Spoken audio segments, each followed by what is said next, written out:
Good morning, friends, and I want to begin by expressing my sincere gratitude that you've been meeting me in the field for a week now and making some great comments on the posts. Particularly relevant for today is one by my friend Mira. Some go into the field through meditation. Meditation can be sitting or moving, passive or acting upon, eyes open or closed, opening up to the realms of energy. Now, speaking of eyes, when I went to pick up my glasses this morning, the lens fell out, as often happens, and I took that as a sign that I should share my vision for next week.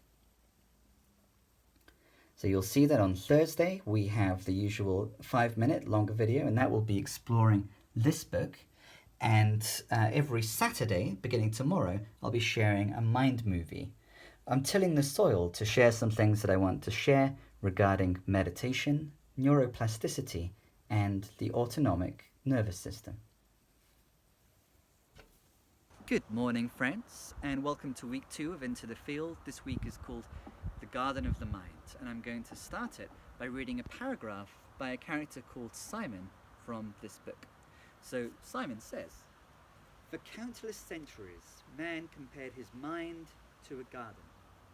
Seneca said that soil, no matter how rich, could not be productive without cultivation, and neither could our minds.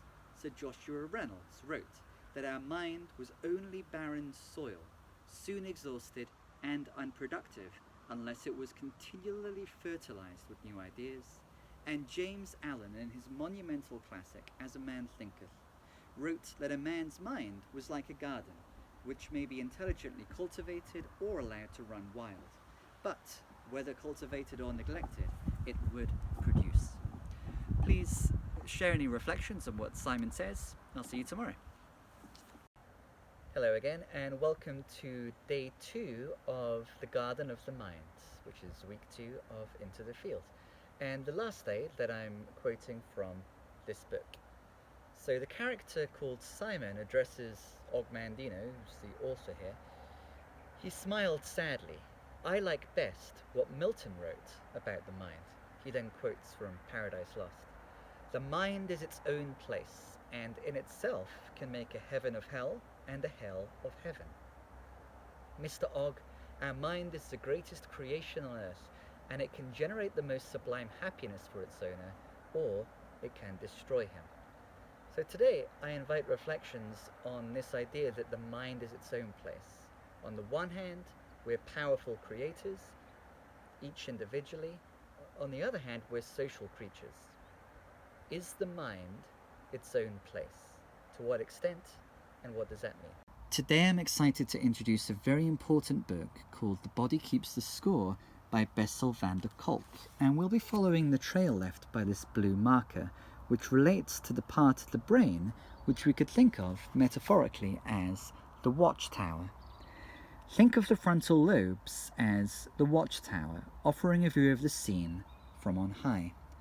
The medial prefrontal cortex has an important role to play in the top-down regulation of emotions, strengthening the capacity of this watchtower to monitor your body's sensations through, for example, mindfulness meditation and yoga. Now, a large part of the reason why I'm doing Into the Field right now is there's a great deal of trauma occurring, and the healing from trauma involves restoring the entire organism to safety.